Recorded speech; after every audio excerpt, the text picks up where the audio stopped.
Hello, everyone. I want to talk about stress today because that's what you have to learn how to deal with. The stress of, for humans, stress is not, for animals, stress is just wind and rain and cold and heat or being chased by another animal. But humans have a much different and a much more dangerous kind of a stress if you don't handle it right. It's actually a spiritual stress. It's it's and the manifestations of this spiritual stress, evil, if you will. No, you can't taste it, touch it, or smell it, but it exists. Are things like cruelty, unfairness, arbitrariness, wickedness, um, confusion, and craziness. Craziness.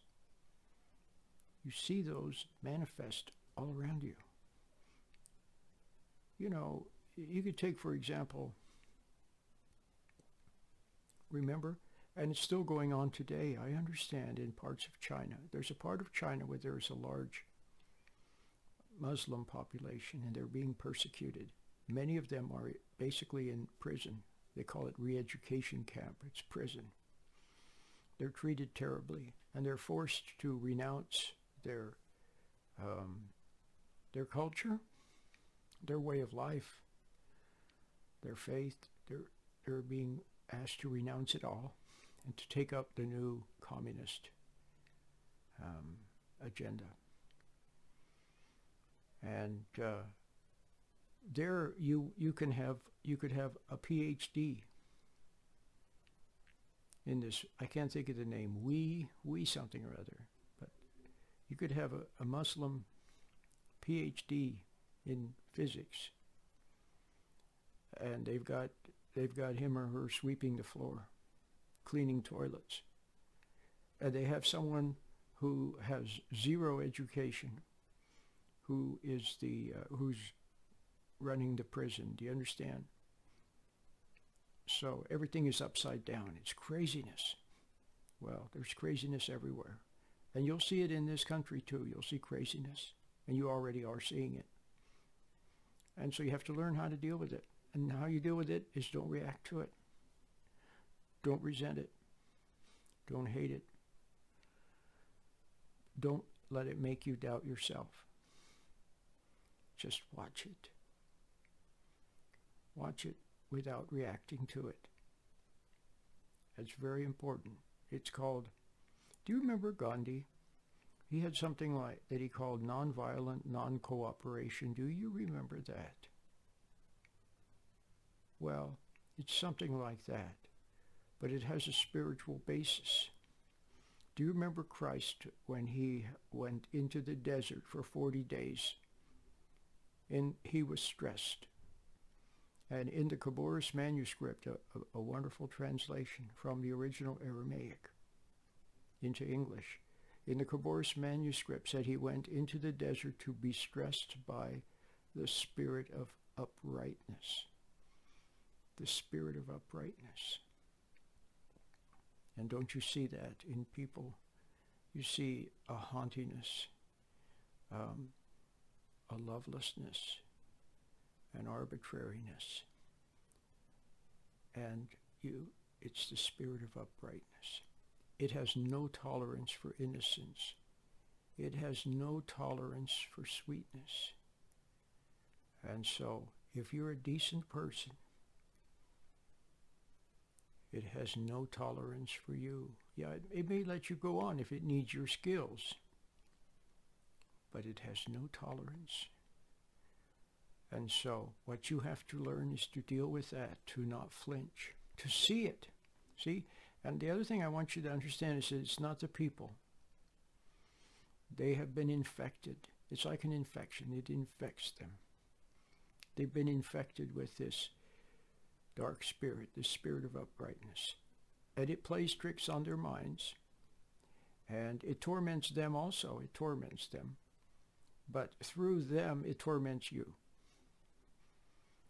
And You know, you see it at the typical dinner table scene around the world, where the children are there and they're giggling about something, and then all of a sudden one of the parents says, "Stop that giggling."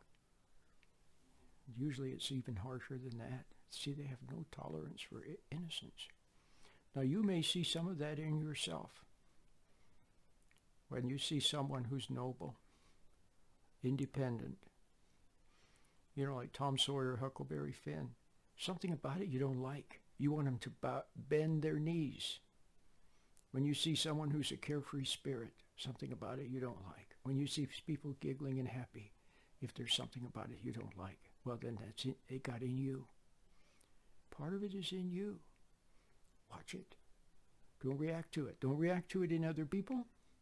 Don't react to it in yourself. Stand back. Take a mental step back. Now, do you understand why I talk about the meditation all the time? It gets you started. Confucius said, the journey of 1,000 miles begins with a single step. So you've got to begin somewhere. You have to begin learning to deal with stress. And the way to begin is with the little meditation. It's a very proper meditation. It has nothing extra added to ruin it. You know how they can take food, then they can bleach it, and they can alter it, and they can add chemicals to it, and it's not the same anymore. So what you need is something very simple that restores you back to your center of dignity, from which you then flow. You see, if you express, well, I need to bring in a little religious term here. If you express God's will, if you express if you speak the truth without resentment, without anger, if you stand for what's right, if you hold your ground, if you don't let them get to you, if you don't lose your faith, if you don't lose your patience, and if you don't hate others, you see it's not them, it's what's in them. It's what got into them. See? So you don't hate the person. You see something wrong in them. You see it without flinching. You see it clearly, but you don't hate the person. When you do all of that, then you're doing the will of your Father. And he will reward you for that. He sees that, and he gives you his love and his approval for that. All right?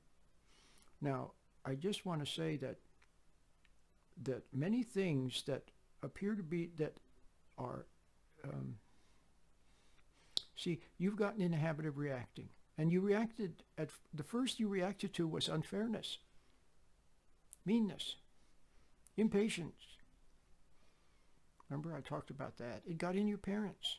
It's in everyone.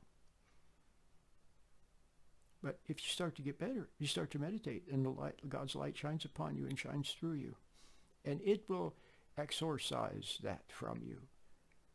It will dissolve it away. It's like you take a dirty towel, a dirty gym towel, you hang it out on the line in the beautiful, warm spring sunshine, and within a very short amount of time, it's fresh and clean. It's the magic of light. Well, God's spiritual light is also magical. It has a way of resolving things and straightening things out and removing things, and it has a magical way of restoring you to how you were. Remember, Christ said, unless you become as a little child, you cannot enter the kingdom of God. So you have to be restored to as you once were, as a little child. But now, with your full powers as an adult. And you will be a light, a shining light in the world. And the people who are presently walking in darkness and controlled by this dark spirits, he has control of them. Some people, it has 99% control of them. The real person is in there. The real person may be wanting to get free. The real person doesn't want to hurt you. The real person can't get, it won't let that person go. But your light shining, it may awaken them to yearn for something good, something true, something pure. And that awakening within them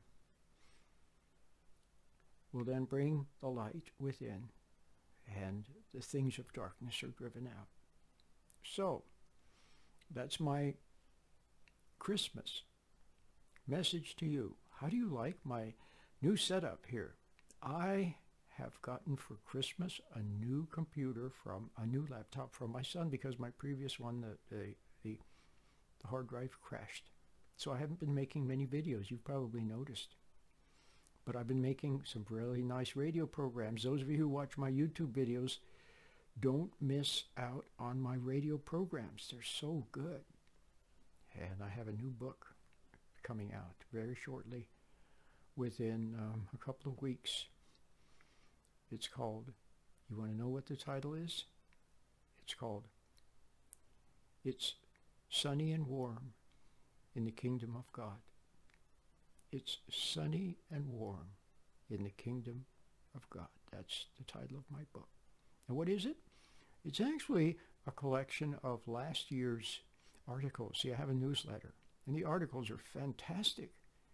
I've collected them and made it into a book of in-depth. If you like this stuff, then you'll like my radio programs. If you like that, you'll love my books.